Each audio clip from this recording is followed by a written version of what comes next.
3회에서 강의 말씀 듣도록 하겠습니다. 왕을 요구하는 사람들, 이 제목의 은혜를 나누기 원합니다. 3회는 7장에 본격적인 활동을 했는데 8장에 바로 퇴장하는 모습이 나오고 있어요. 늙었다 이렇게 나와요. 늙었다 끝났다는 거죠. 지금 3회는 너무 빨리 늙어버렸어요. 보면 3회를 보게 되면 그의 어떤 인생이라는 게 그 어머니 한나로부터 태어나기까지 과정, 그게 1장, 2장에 나와 있죠.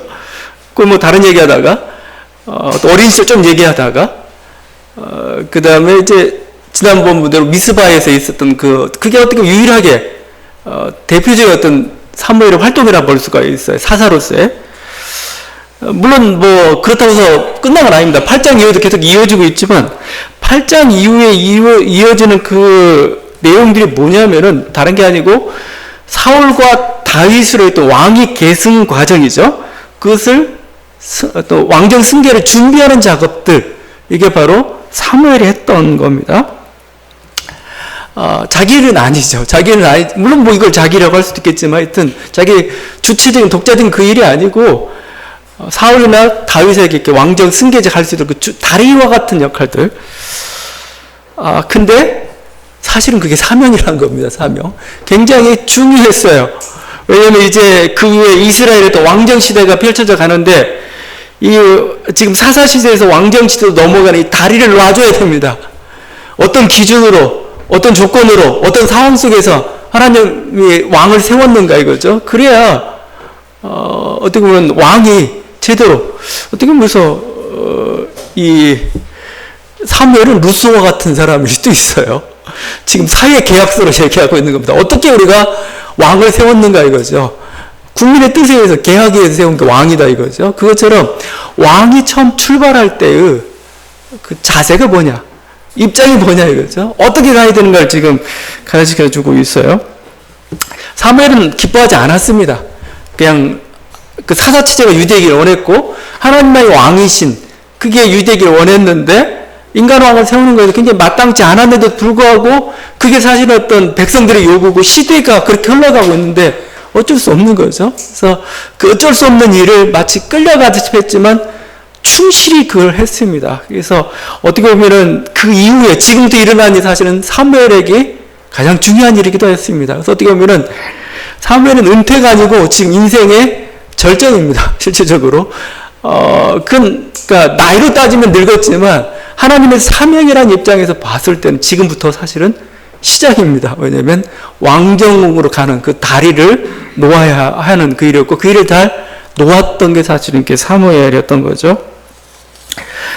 그래서 지금 뭐 나이 들었다 시작하지만 사실 사무엘의 본격적인 활동이다 이렇게 볼 수가, 또 중요한 활동도 지금 여기에 이루어져 있고 우리들의 인생도 사실은 마찬가지입니다. 그게 큰 사명, 눈에 띄는 사명도 있고 작은 사명도 있겠지만 하나님께서 우리들에게 여러 가지 일들을 이렇게 하라고 하셨습니다. 그래서 이 일들을 해야 되는 거고 이 일을 마쳐야 이제 끝나는 겁니다. 여러분의 인생이라는 것은. 그래서 우리의 어떤 젊음이나 늙음이나 그 어떤 그냥 겉으로 보이는 어떤 그 생물학적인 나이 그거에 비춰서 좀 볼 게 아니고 뭐죠? 우리가 지금 하나님의 부르심에 하나님의 소명에 어떻게 충실히 감당하고 있는가, 그것이 소명은 언제 이렇게 이루어질지도 몰라요. 여러분이 늦지 않았습니다. 제가 하는 얘기가 여러분들 늙었다고 생각하지 말고 지금도 어떻게 하나님께서 지금 여러분의 일들을 이루실 수 있는 그 나이가 됐을지도 모르는 겁니다. 자, 이렇게 사무엘은 열심히 하나님의 길을 달려갔습니다. 그러니까 열심히 달린 사람에게 주는 복이 있죠. 하나님 주신 복이, 그게 뭐냐면 자녀의 복입니다. 대부분 그 목회자들도 이렇게 큰 소리 치는 자녀, 사람이 두 종류가 있어요. 큰 귀에 하는 사람은 제일 큰 소리 치고, 두 번째는 자녀가 잘 되면 큰 소리 칩니다. 아주 내가 어렵고 힘들었지만 하나님 복 주셔가지고 얼만큼 자녀가 잘 됐는데 막 힘주는 사람 두 종류예요, 항상. 근데 이런 복을 줬으면 좋겠는데 사무엘에게 그런 복이 안 주어졌어요. 그 아들이 아버지만 못했던 거죠. 거기 3절입니다. 그 아들들이 자기 아버지의 행위를 따르지 아니하고 이익을 따라 뇌물을 받고 판결을 굳게 하였더라. 사사가 됐어요. 아들들도. 근데 사사는 다른 표현은 재판관입니다. 그러니까 중요한 이게 전쟁이 났을 때는 이렇게 어떤 군대 장관처럼 싸워야 되겠지만 평상시에는 재판하는 가장 중요한 일이에요. 근데 지금 재판에서 실패하고 있어요. 그래서 어떻게 보면은 사사로서 지금 굉장한 실패라고 볼 수가 있습니다. 결정적 실패라고 할 수가 있습니다. 지금 사무엘 아버지가 훌륭한데 우린 당연히 자식들도 훌륭할 거라고 생각하고 또 뭔가 거기서 사무엘이 괜찮은 사람이니까 말씀에 충실했던 사람이니까 또 자녀 교육도 잘했을 거라고 그렇게 생각을 합니다. 근데 그건 좀 별개 문제 같아요. 위대한 사람일수록 가정 교육에 실패할 확률이 더 높습니다. 바쁘니까. 그리고 밖에서 받는 스트레스를 안에서 풀 가능성들이 굉장히 높습니다. 일전에 박윤선 목사님이라고 이렇게 보수신학의 대부. 근데 그 사람의 가정사가 밝혀졌어요. 그 딸이 아직도 아버지를 아버지 돌아가신 지 한참 됐는데 불구하고, 지금 딸도 보면 70세인가 80세 됐는데 불구하고 자기 아버지를 원망하는 글을 썼어요. 그러니까, 모르죠. 가정사를 하는 건 우리가 어떻게 해서 사무엘도 아마 너무 바쁘다 보니까 가정사에 불충실을 했는지 어떤지 모르겠지만 알 수가 없죠. 자, 그렇지만 꼭 가정사를 떠나서라도 이게 자녀의 길이라는 것은 부모의 기대와 꼭 일치되는 건 아니에요. 왜냐하면 자녀는 자녀의 인생이 있는 겁니다. 그리고 자녀에게 주신 하나님의 은사가 있고 또 하나님께서 주시는 사명이 있는 거죠. 그러다 보니까 뭐예요? 부모가 무한 책임을 질 필요가 없습니다. 자녀가 잘못된 게 부모가 잘못돼서인가? 아니요. 부모는 자기가 주어진 선에서 최선을 다하는 겁니다. 그러고 나서는 뭐예요? 그것은 다? 그럼 자기 몫이고 하나님이 그렇게 이끌어 가신 결과예요. 그걸 또 받아들일 수 있는 그것이 좀 필요합니다. 그래서 어떻게 보면은 어느 순간에는 좀 은혜다 이거죠. 자녀는 선물이고 은혜다 그런 생각을 좀 갖는 게 좋습니다. 자, 근데, 저는 오늘 그렇게 이 말씀을 묵상하면서 갑자기 사무엘의 아들들이 갑자기 불쌍해졌어요. 성경이 물론 실패했다라고 얘기하고 있지만, 이렇게 꼭 부정적으로만 평가받아야 되는가? 성경이 그러니까 토를 달 수는 없지만, 그래도 뭔가 이게 제대로 된 평가냐? 좀 약간 의문이 좀 들었어요. 왜냐면, 지금, 사무엘의 자식들은 아버지 때문에 그 인생이 휘둘리고 있습니다, 지금. 지금 보세요. 여기 아들의 이름이 요엘과 아비야죠? 요엘과 아비야인데, 3절에 요엘과 아비야라만 처음 얘기하고 난 다음부터는 그의 아들들이라고 합니다. 그의 아들들. 사무엘의 아들들이라는 거죠. 3절에 당신의 아들들이라고 합니다. 요엘과 아비야가 아니고 당신의 아들들. 이렇게 얘기하죠. 사무엘은 굉장히 위대한 사사고, 또 선지자죠. 근데 위대한 아버지를 둔 것이 자식들에게 자랑이 될 수도 있겠지만 굉장히 부담이 될 때도 있어요. 항상 암흑의 아들로 불리거든요.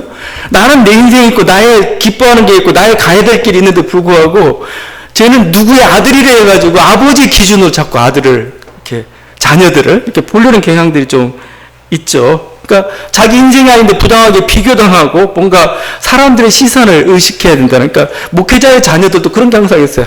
자기는 자기 마음대로 키워냈는데 누구의 딸이 이렇게 누구의 아들이 하는 순간 갑자기 뭔가 이렇게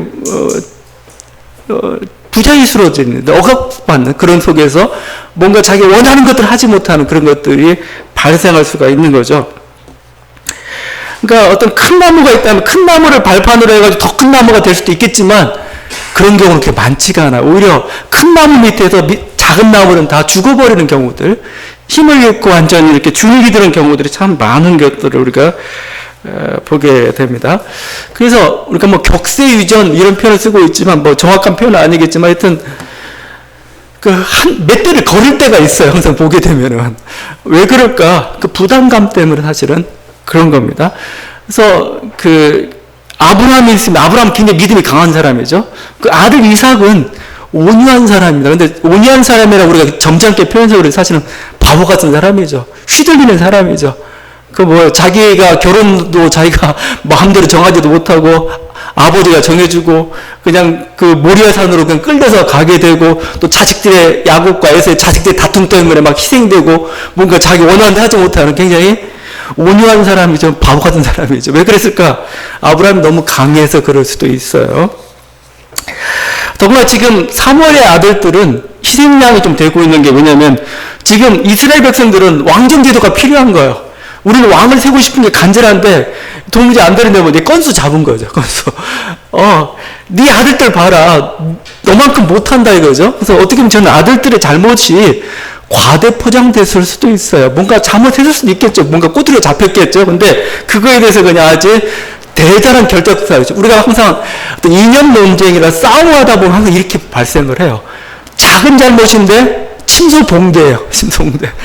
방해만한 건데 뭐 아주 그냥 입만한 몽둥이 같은 거라고 이렇게 막 잘못 지적하는데 자녀들이 그럴 수도 있죠. 지금 보는 게.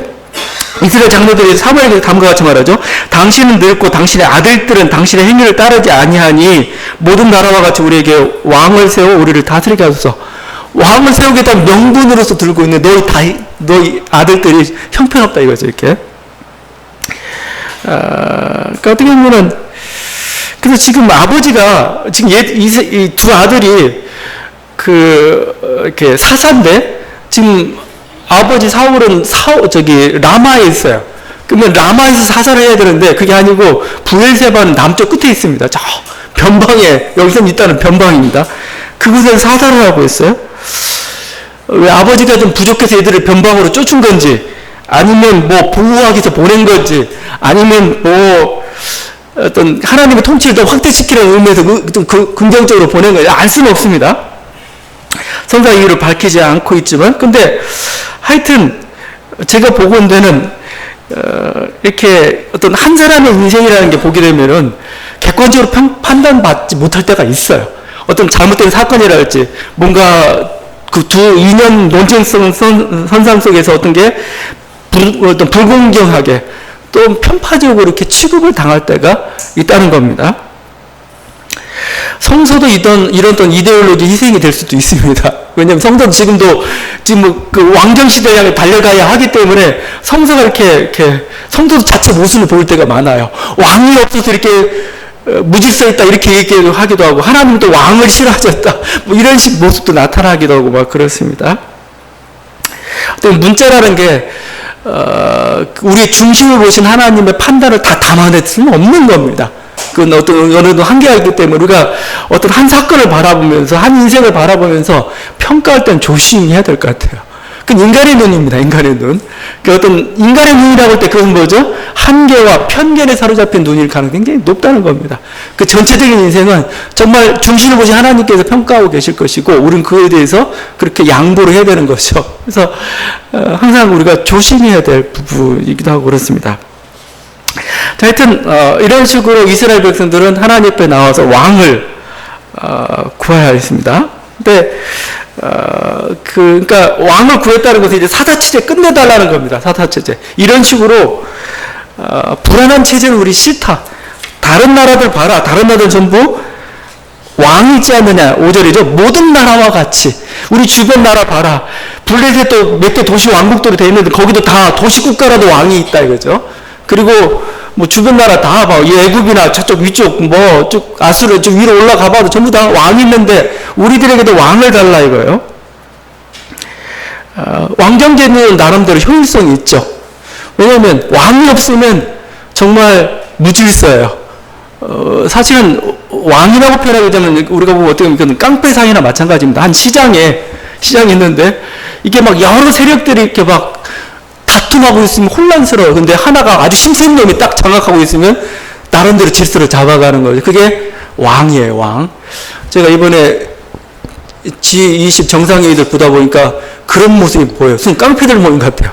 딱 20명의 깡패들 다 모여가지고 그중에 대장인데 트럼프죠. 트럼프가 건들건들 하면서 이제 내 말 들어 뭐 이런 거. 외교 관계에서는 오히려 굉장히 동물적인 모습들이 잘 나타나요.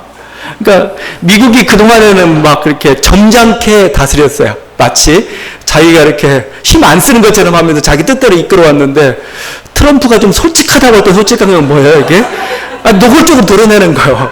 내가 힘세니까 너희들 내 말 들어 이거예요. 뭐 왜 이렇게 불공정해? 나한테 손해 본다는 겁니다. 바꿔. 근데 다 질서가 그쪽으로 가는 거죠.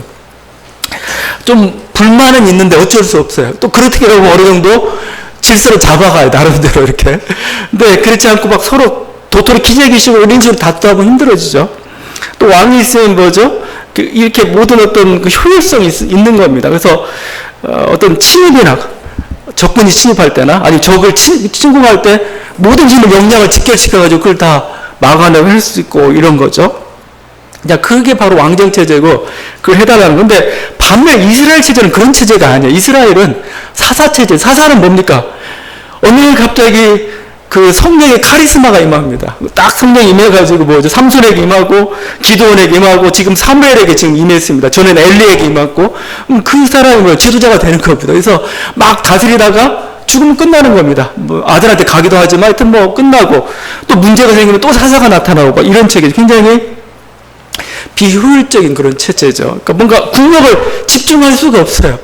위기가 오면 바로바로 이렇게 해야 되는데 위기가 오면 그때 사사 세우고 언제 다 이게 하냐는 거예요. 근데 하나님이 원하는 건 뭐냐면 사실은 사사 체제였다는 겁니다. 지금. 그럼 사사 체제가 의도하는 바는 결국 뭐냐 이거죠.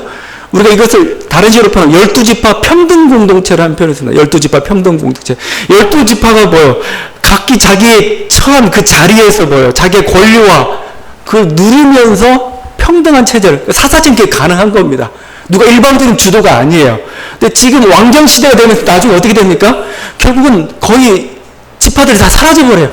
유다 지파하고 베냐민 지파 몇 개만 살아남는 그런 얘기 돼버리고 맙니다. 결국은 왕정 제도가 그렇게 돼버리고 만 거죠. 근데 12지파가 평화롭게 공존하고 있는 하나님이 바라보고 있는 어떤 세계도 전 비슷한 것 같아요. 강대국에서 이렇게 된 게 아니고 창세기부터 계속 이어나온 하나님 원하시는 그 모습은 그렇게 노자에서는 소국과민이라는 표현을 써요. 소국과민. 작은 나라에 아주 이렇게 조금 적당한 수준의 백성이 살고 있는 그런 모습들. 그러니까 그렇게 살아가는 모습 하나님 원하는 것 같아요. 근데 그게 아니고 그냥 획일화된 제국주의 같은 체제? 그건 바벨론이죠. 바벨탑을 쌓았던 강대국 체제에서 하나님께서는 거부하시는 방향인 것 같아요. 그러니까 하여튼 뭐 이렇게 우리들이 이러니까 발전 못한다고 일단 나온 겁니다. 그러니까 거기에 대해서 사무엘도 기뻐하지 않았고, 왜냐면 사무엘은 사사를 대표하는 사람이거든요. 그럴 뿐만 아니라 하나님도 기뻐하지 않는다고 이렇게 얘기합니다. 그러면서 9절에서 18절에 장황하게 왕정 제도가 가지고 있는 폐해에 대해서 가장 신랄한 이런 문서가 어디 있을까? 고대 문서 중에서 왕정 제도가 이렇게 아주 그냥 안 좋은 거다. 너에게 손해를 가져오고 너희를 노예를 삼을 거다. 얘기하죠. 너희 아들들을 강제로 군인으로 삼을 거이다. 그래서 막 병거가 가는데 앞에다 막 세워가지고 너희를 마치 그 화살바지처럼 이렇게 만들어버릴 거이다. 이거죠. 너희 딸들을 노예처럼 부리고 또 강제로 아들, 딸들을 부역하고 너희 재산을 뺏어다가 뭐죠? 또 아니면 세금으로 탈취해 갈 것이고 뭐 이런 거죠. 이 왕정 시대에 가장 안 좋은 모습이 나타났던 게 솔로몬 시대입니다. 나중에 솔로몬 시대. 솔로몬 시대는 뭐 부귀영화라고 하죠. 근데 부귀영화는 뭐예요? 왕의 부귀영화입니다. 거기 열왕기상에 보게 되면 하루에 소용된 식량이 밀가루 30석, 굵은 밀가루 60석, 소 30마리, 양 100마리를 하루에 먹었대요. 그래서 뭔 사람이야. 하여튼 다 이것을 호화로운 체제, 백성들은 힘들어지는, 뺏어다가 그렇게 되는 거니까요. 솔로몬은 또 굉장히 어떤 그 부역들을 많이 했죠. 부역들을 많이 시켰습니다. 보게 되면 자기 왕궁 짓는데 13년 걸렸습니다. 성전 짓는데 7년 걸렸고 20년 동안 토목 사업을 한 겁니다. 결국 이것 때문에 이스라엘 백성이 힘들어가지고 나중에 솔로몬 왕의 아들 때, 르호보암 때 우리 좀 부역을 좀 경감시켜달라고 이렇게 하다가 결국 안 되니까 나라가 갈라지고 말았어요. 그 다음에 솔로몬이 지파 공동체를 해체시켜버립니다. 거의. 해체시키는 요구 조건 중에 하나가 지파의 수장들이 있는데 그걸 인정하지 않고 12지파의 12지파 속에 12지방장관을 파견합니다. 행정체제로 들어가 버린 거죠. 국가체제가. 얻는 것이 있으면 잃는 것도 있죠. 경제적으로 어느 정도 됐을 겁니다. 정치적으로 어느 정도 번영하고 또 안정을 구했을 겁니다. 대신 뭐요? 노예와 같은 처지에 구하게 됐고, 이제 독재에, 일부가 소수만 행복한 그런 식의 시대의 어떤 그 방향으로 가게 됐던 거죠. 최종적인 결론 17절입니다. 너희가 그의 종이 될 것이다 얘기하는 겁니다. 근데 이게 그의 종이 됐다는 것은 지금 출애굽과 반대 방향입니다. 십계명을 주면서 하나님께 하셨던 말씀 이런 말이죠. 나는 너를 애굽 땅 종되었던 집에서 인도하여낸 너의 하나님 여호와니라 이거죠. 종되었던 데서 애굽에서도 평안을 했어요. 안정적이었어요. 왜냐하면 애굽에 협조만 하면은 먹을 거 주고 그 다음에 보호해 줄 텐데 거기서 그런 일이 안 벌어졌던 거죠, 지금. 그래서 그들을 이제 빼내가지고 자유의 세계를 이렇게 만들었는데 다시 솔로몬의 인간의 하나의 종이 되어버렸냐 이렇게 얘기하고 있는 겁니다. 인간은 어떻게 보면 자유의 길을 가기를 참 두려워하는 것 같아요. 어려워하는 것 같아요. 자유가 좋은데 자유는 참 복잡합니다. 복잡하고 자기가 선택해야 되고 자기가 결정해야 되고 물론 그 기쁨은 있죠. 인간이 스스로 결정하고 책임진다는 거 이게 참 사실 굉장히 보람된 일. 이게 사실은 생명의 가장 어떤 기본적인 하나의 욕구고 그렇게 돼야 되는 겁니다. 근데 인간이 참 그게 불안해요. 어느 순간에는 먹을 것에 대한 거 아니면 안전에 대한 거 이런 것들이 굉장히 불안하기 때문에 사람들은 오히려 보면 노예가 되는 길을 택할 때가 참 많이 있습니다.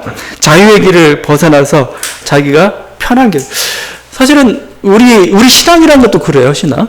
종교개혁하면서 그 가장 중요한 교리 중에 하나가 우리 사상 중에 하나가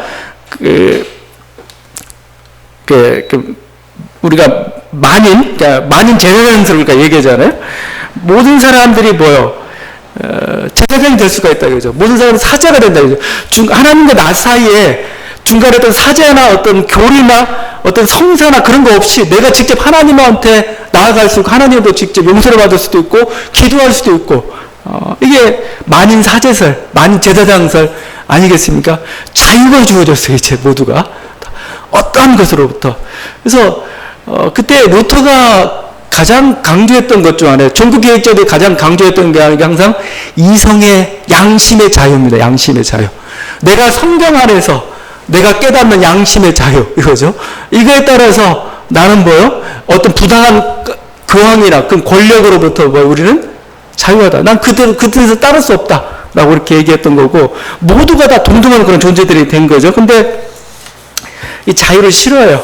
우리 어느 순간에 중간에 어떤 제도들을 놓기를 원하고 이제 목회자나 장로들이 이제 사제와 같은 위치에 다시 올라서기 시작했습니다. 그들의 모든 걸 다 맡기고 아무 생각 없이 이렇게 따라가는 우리들의 모습이죠. 결국 그게 독재의 종이 되어버릴 겁니다. 그리고 그 욕심대로 그들 가지고 있는 욕심대로 우리를 어리석음으로 이렇게 이끌어가게 되는 그런 모습이 우리들에게 지금 벌어지고 있는 게 우리들의 좀 형편이기도 하고 그렇던 거죠. 그러니까 자기가 스스로 판단하고 자기가 스스로 결정하고 그래야 됩니다. 우리 뭐 이렇게 교회가 잘못된 길을 가고 있고 뭔가 하는데 그가 뭐 목회자이기 때문에 그가 하나님의 종이기 때문에 뭔가 그 말이 듣고 그건 아닙니다. 프로테스탄트라고 우리가 얘기하죠. 프로테스탄트는 기본적으로 저항한다는 뜻을 가지고 있습니다. 그들이 저항한다는 뜻을 가지고 있어요. 막 그 황제가 너희를 그 신앙을 거부해라, 교리를 거부해라 했을 때 그 종교개혁계에 이렇게 신앙을 이렇게 각별했던 군주들, 조그만 어떤 그 지방의 그 사람들, 그들이 뭐예요? 황제 앞에서 아닙니다라고 얘기해서 아닙니다. 저희는 우리 신앙 양심을 버릴 수 없습니다 하고 이렇게 나왔던 거죠. 그래서 나왔던 말이 프로테스탄트란 말입니다. 저항자들이에요. 저항자들. 그게 사실 만인 제사장으로부터 나와서 그 모두가 사제라는 어떤 그런 선언으로부터 나오는 거죠. 근데 그 권리를 다 그냥 맡겨버려요. 그러다 보니까 지금 우리 막 사랑의 교회니 거기 제자훈련 해가지고 했는데도 불구하고 목회자 한 사람의 잘못에 대해서 결국 어떻게 평가도 못하고 결국 뭐 같이 그냥 넘어가는 그냥 거기 주의 종의 말이니까 뜻이니까 그냥 그 길로 가요. 스스로 자기가 판단하지는 않아요. 명성교회 사태도 지금 그렇고, 어떻게 보면 우리는 그 하나님이 주신 그 자유들을 그냥 스스로 반납하고 있는지 모르겠습니다. 그게 어떤 인간의 어떤 굉장히 어떤 게 뭐랄까 속성처럼 이렇게 되어버리고 말았어요. 오늘 여러 가지 어떤 모습 속에서 하나님이 원하시는 그 모습, 우리들이 정말 한 사람 한 사람의 자기의 양심과 자유를 가지고 이렇게 살아가는 그 모습을 하나님은 원하시기도 하고, 또 정치 체제도 사실은 그렇기를 원해요. 그래서 저는 어떻게 보면은 민주주의 체제에 항상 어느 정도 이렇게 긍정적으로 평가하는 것은, 하나님 나라의 가장 근접한 체제는 뭘까? 그럼 저는 민주주의 체제라고 이렇게 생각을 해요. 민주주의 체제는 뭐예요? 민주. 모든 국민이, 모든 사람이 주의된, 그러니까 불평등함이 없는 그런 체제죠. 여러분, 혁명이란 가장 고전적인 정의가 뭡니까? 왕 한 사람에게, 또 왕과 그 소수에게 있던 권력을 뭐죠? 모든 국민에게 나눠준 게 사실은 혁명이잖아요, 그게. 바로 오늘은 어떻게 보면은 그 혁명의 시대를 살고 있고, 혁명의 결과죠. 그래서 어떻게 보면 역사라는 건 뭐예요? 이렇게 모두가, 저는 그래서 어떻게 보면 하나님만이 왕이시다라는 건 결국 뭐예요? 하나님만이 왕이시다는 것은 그 모두는 뭐예요? 평등하다는 겁니다, 사실은요. 인간이 왕이고 또 소수가 왕이, 어떤 그 귀족이 왕이 됐을 때 뭐예요? 거기서 불평등이 발생하는 거고, 거기서 독재나 어리석음이 발생하는 거죠. 근데 하나님만이 왕이라는 건 결국 뭐예요? 우리는 지금 왕에 신하고, 뭐예요? 다 동등한 입장이라는 건 사실은요. 그래서 또 역사는 하나님 나라를 향해서 달려갑니다. 그 뭐냐? 모든 사람이 평등과 자주성을 확대하는 방향으로 나아가고 있다고 저는 생각을 합니다. 그래서 어떻게 보면 이스라엘은 그래서 이렇게 왕정체제가 이렇게 마지못해서 들어섰지만, 주변에는 고대 왕국처럼 절대 왕정이 될 수가 없었어요. 그 옆에 항상 누가 있었느냐? 사무엘의 후예들이 있었습니다. 선지자들이죠. 선지자들, 제사장들이 있으면서 항상 왕의 독재를 막아요. 왕의 그 길을 달려가지 못하게 하면서, 다윗이 나중에 그 우리아의 아내를 빼앗죠. 범하고 빼앗고 죽이고 막 하는데, 그건 사실은 고대 사회에서 비일비재한 겁니다. 신하의 그럼 다 자기 소유물이에요. 아내는 뭐건 다 이런 식의 체제였는데, 이스라엘은 못해요. 나단이 나와서 책망합니다. 당신 무슨 짓 하고 있냐고 이렇게 막 책망하죠. 다윗이 나중에 인구조사합니다. 인구조사는 통계 내는 거예요. 지금 우리 인구가 얼마고, 어디 얼마 갖고, 세금 얼마 갖고, 군력 얼마 하고 해서 인구조사인데, 인구조사를 막은 게 하나님이에요. 역병을 됩니다. 역병을. 그래서 왜 인구조사를 막았을까? 여러 가지 해석이 가능한데, 제가 보는 해석으로는 하나님이 통제사회로 가는 길을 막고 있습니다. 그냥. 그 모든 게 일일이 다. 그래서 우리나라는 그게 약간 사생활 보호 이런 게 약간 좀 잘 안 되죠. 그래서 우리는 CCTV가 그냥 다 설치하기 원해요. 그래서 그냥 아주 그냥 다 감시하기 원하는데, 서구 사회는 그렇게 못 가죠. 서구 사회가 그러면 CCTV 설치할 돈이 없어서 못 가는 거냐? 사생활의 권리, 인권 때문에 그런 겁니다. 왜냐면 그들에게 자유가 있는 게 자꾸 통제하는 느낌들 있죠. 물론 범죄를 어느 정도 예방할 수 있겠지만, 그 반면에 내가 누구한테 통제당하고 있다는 거, 이건 서구 사회는 견딜 수가 없는 거죠. 제가 아이폰 쓰고 있는데, 아이폰 기능 중에 참 안 좋은 게 몇 개가 있는 게, 통화 중 녹음이 안 돼요. 자꾸 통화 중 녹음이 안 되고, 또 사진 찍으려면 찰칵찰칵 소리가 자꾸 나는 거예요. 이거 뭐야? 하는데 사실 이게 우리들이 가지고 있는 통제 사회로 가는, 잘못하면 뭔가 이렇게 내 사생활이 노출이 되는 그거에 대해서 제어를 하고, 우리는 그런 감각이 전혀 없어요. 근데 제가 역병 얘기를 해갔는데, 다윗이 왜 인구조사를 못했는, 하나님은 뭐예요? 막으신 겁니다. 그거에 대해서. 그래서 이것이 바로 그 이스라엘이 가지고 있었던 민주적이고 굉장히 평등적인 그런 체제들입니다. 그게 바로 나타낸 단어가 하나님만이 왕이시다. 그런 거죠. 그 어떻게 보면 지금 그 이스라엘의 왕을 구하는 것에 하나님은 아주 평가를 이렇게 내립니다.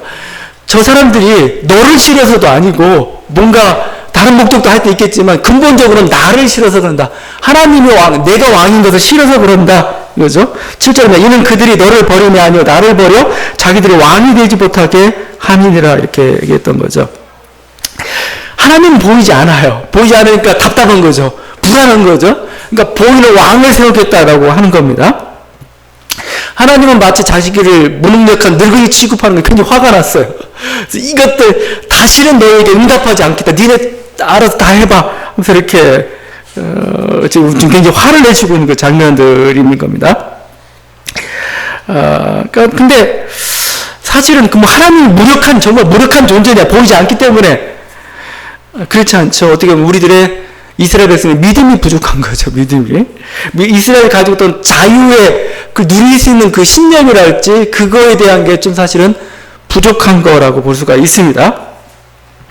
그러니까 근데 사실 또 믿음이 없는데 계속해서 이런 하나님만 왕이라는 체제만 강요하고 참 그건 안 좋은 거죠. 서로 그러니까 확실히 믿음이 있어 그 길 가면 좋겠는데 믿음도 없는데 계속 하나님만의 왕이라는 이상적인 것만 강요할 수는 없는 거죠. 그러니까 마지못해 하나님은 허락하신 겁니다. 그래, 니네가 믿음 부족한데 어떻게 하니? 그냥 그렇다면은 인간들이 원하는 그런 방식으로 한번 가보자. 그래서 한번 좀 더 이 방식 속에서 좀 더 제대로 하는 모델을 만들어보자. 그게 이제 다윗을 향해서 좀 가고 있는 거죠. 근데 사실 보면은 그 인간왕을 세워놨는데 이스라엘이 성공했느냐? 물론 일면 성공한 면도 있겠지만 실패한 면들이 많았어요. 그 뭐냐면 첫 번째가 우상숭배를 가장 강력하게 추진했던 게 왕들입니다. 왕들. 왜냐하면 왕이 쓰고 나니까 왕이 뭐예요? 강대국과 싸움에다가 지든 어떤 위협을 받게 되면은 어떻게 합니까? 여러 가지 조건들 중 그 중에 하나가 그 상대방 왕의 섬기는 우상을 섬기는 겁니다. 그래서 그 예루살렘 성전에다가 뭐예요? 우상을 세워놔요. 그렇고 나서 뭐죠? 아수르 우상, 바벨론 우상들을 세워놓고 뭐죠? 우리들도 너희와 같이 너희 뜻에 동조한다. 그것을 보여주는 형태로 갔던 거죠. 그러니까 인간왕들을 세워놨는데 그 인간왕들이 제대로 그러니까 뭐 다윗이나 뭐 요시야 몇몇 왕들 외에는 전부 다 하나님 원했던 그런 모습을 잘 그려내지 못했던 겁니다.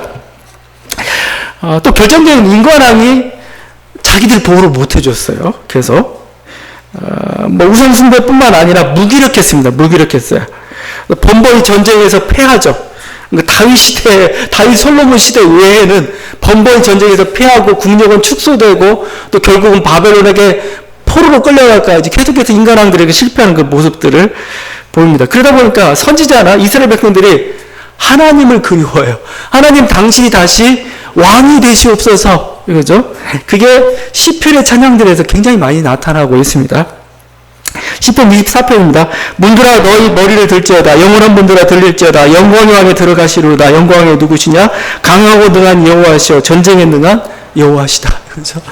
영광의 왕인데 지금 문들아 머리 들어라. 전 이 장면이 마치 몰라요. 옛날 성문은 주로 열리는 체제가 아니고 들리는 체제도 있고 하니까 아마 그런 걸 연상을 드리는 건가. 그래서 문이 싹 올라가는데 마치 그것이 하나님 환영하는 것처럼 하나님이 이게 지금 전사입니다. 전사가 돼가지고 왕이 돼서 승전하고 지금 돌아오고 있는 겁니다. 아니면 뭔가 전쟁하고 나가고 있는 그 모습일 수도 있습니다. 그럼 뭐죠? 문들이 열리면서 환영하고 그런 모습을 지금 보여주는 게 문들아 머리들아라는 거죠. 그러니까 왜 이런 어떤 하나님의 왕이라는 것들이 굉장히 강하게 되느냐면 결국은 인간왕의 실패로부터 계속 실패하고 지고 막 그러니까 그런 거죠. 결국 여기서 파생한 게 사실 메시아라는 거죠. 메시아는 기름 부음을 받았다는 뜻입니다. 기름 부음을 누구한테 주느냐? 왕하고 선지자하고 제사장이에요. 그래서 결국 근데 근본적인 동기를 보게 되면은 메시아 사상의 근원은 왕입니다. 왕. 지금 인간왕들이 형편없습니다. 그러니까 뭐죠? 더 강력한 왕. 하나님 당신이 왕이 되셔서 우리에게 오십시오라고 하는 게 바로 메시아 사상의 출범이죠. 그래서 이사야 선지자가 그걸 잘 서술하고 있습니다. 이는 한 아기가 우리에게 낳고 한 아들을 우리에게 주신 바 되었는데 그의 어깨에는 정사를 배웠고 그의 이름은 기묘자라 모세라 전능하신 하나님이라 영존하신 아버지라 평강의 왕이라 할 것입니다. 그 정사와 평강의 더함이 무궁하며 또 다윗의 왕자와 그의 나라에 군림하며 그 나라를 굳게 세우고 지금 이후로 영원히 정의와 공의로 그것을 보존하실 것이라. 여기 많이 등장하는 단어잖아요. 정사와 건세입니다. 힘있는 강력한 왕입니다. 그래서 당신 오셔가지고 이 땅에 정의와 평화를 실현해 주십시오. 이게 이들의 간구고 기도가 되었던 거고 그게 메시아 사상이 결국 예수 그리스도가 그런 왕으로 오셨다는 선언입니다. 그래서 마태복음이 이걸 잘 드러내고 있는데 예수님이 탄생하던 그때 다른 복음서들보다 마태는 아예 이렇게 얘기합니다. 동방박사들이 오는데 그들이 뭐라고 하냐면은 유대인으로 왕으로 나신 이가 어디 계시냐 이겁니다. 우리가 동방에서 그의 별을 보고 그에게 경배하러 왔다 이거죠. 유대인은 왕으로 나신 이가 누구냐? 어디 있느냐? 물어본 거죠. 예수님이 십자가에 달려 돌아가실 때 물론 빌라도가 뭐 썼다고 하지만 하여튼 그 명패는 유대인의 왕입니다. 유대의 왕으로 돌아가셨고 마태복음에 예수님이 부활하시고 난 다음에 산 위에서 제자들을 맞았습니다. 그 제자들이 하셨던 말씀이 28장 18절인데 하늘과 땅의 모든 권세를 주셨습니다. 하늘과 땅에 내가 이제 드디어 왕이 되었다. 지금 이것을 우리가 요즘 판타지 영화식으로 보게 되면 왕의 귀환입니다. 왕의 귀환. 하나님이 왕이었는데 드디어 못했던 그 하나님이 드디어 왕이 되셔서 뭔가 좌정하고 있는 모습. 이게 왕의 귀환이고, 그래서 우리가 예수님의 승천이라는 표현을 쓰기도 하고 있고, 우리가 이것을 다른 식으로 예수님의 대관이라는 표현을 씁니다. 대관. 주님이 승천하신 건 뭐예요? 부활하고 승천한 것은 대관인 겁니다. 대관. 왕으로서 이제 통치자로서 이렇게 입장하시는 장면에서 이제 그 강력한 우리들이 모시고 있는 우리들이 예수 그리스도를 주로 신앙한다는 건 뭡니까? 그분을 우리의 왕으로 신앙한다는 겁니다. 왕.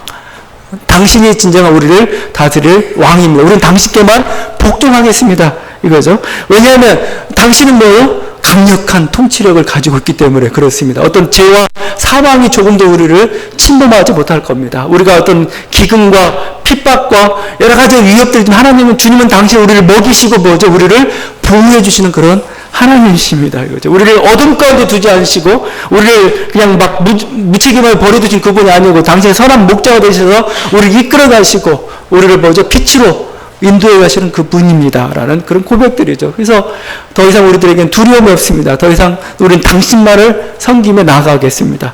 그래서 당신만 우리가 왕이 되셨을 때 우리들이 진정한 질서가 있습니다. 진정한 평화가 있습니다. 진정한 안식이 있습니다. 이 고백이 사실은 예수 그리스도를 주님으로 모시는 고백이죠. 그건 왕으로서 그분을 모시는 그 은혜입니다.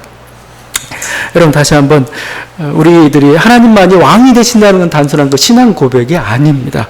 주님이 우리들이 왕이 되시길 원하는 이유는 진정으로 그것이 우리들에게 자유를 가져다 주기 때문에 그렇습니다. 우리들의 뭔 필요와 또 두려움과 공포로부터 우리를 해방시킬 수 있는 그 능력이 그리스도께서부터 오시기 때문에 우리들에게 왕이 되시겠다고 말씀하고, 여러분이 믿음을 들어서 옛날에 이스라엘 백성들이 그냥 눈에 보이는 것조차가 다 결국 어리석은 길로 갔듯이 그러지 말고 정말 그리스도를 왕으로 모실 때 그분은 왕으로서 여러분의 필요한 모든 것들을 공급해 주실 것입니다. 인내가 있는 저와 여러분들 간절히 바랍니다. 기도하시겠습니다.